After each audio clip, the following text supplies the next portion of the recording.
Mengikut laporan daripada Pertubuhan Kesihatan Dunia WHO pada Februari 2020, masalah obesiti dekat dunia ini sangat kritikal.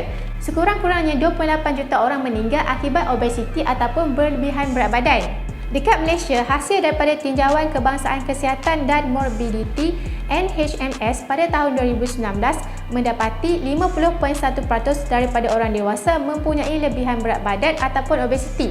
Data daripada NHMS ini memperincikan 3 golongan tertinggi yang berhadapan dengan masalah ini. Banyaknya kan? Kenapa masalah ini boleh jadi macam ni?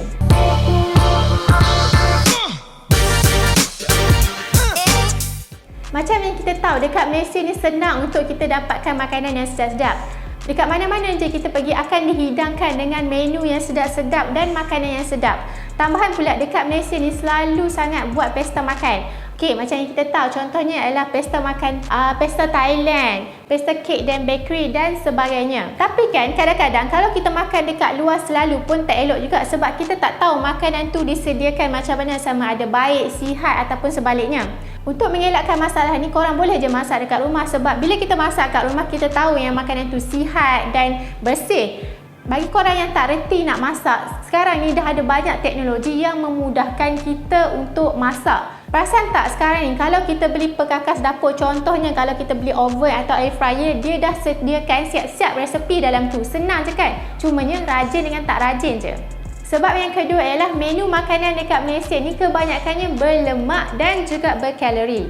Panduan Pemakanan Sihat mencadangkan bahawa individu dewasa perlu menghadkan pengambilan lemak antara 20 hingga 35% daripada jumlah yang kita ambil setiap hari.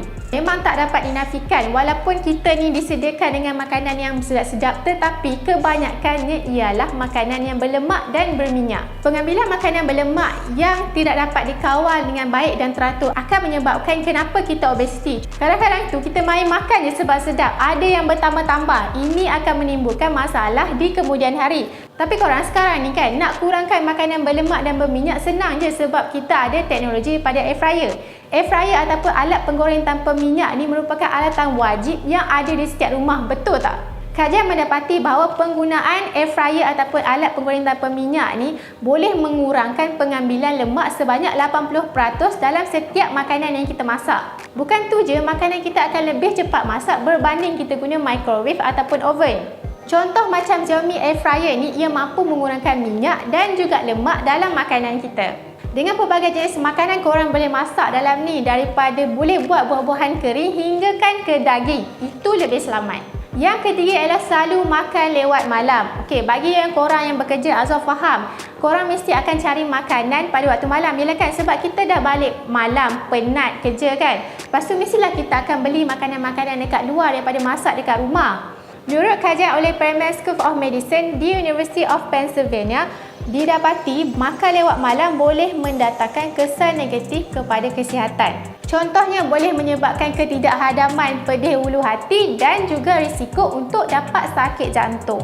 Untuk menyediakan makanan ringkas pada waktu malam tanpa perlu korang bersusah payah dekat dapur, korang boleh carilah jalan penyelesaian untuk korang hadapi masalah tu. Contohnya feature yang ada dekat air fryer Xiaomi ni. Okey, jom Azhar kenalkan sikit salah satu feature yang best ada dekat air fryer Xiaomi. Okey, dekat air fryer Xiaomi ni memang canggih gila, iaitu kita boleh kontrol pakai apps je. Korang boleh download app Xiaomi ni dan connectkan dengan air fryer korang. Okey, dekat dalam ni kita boleh schedule kita nak masak apa. Dan dah ada siap-siap dah menu yang ada dalam ni, cuma kita tekan je.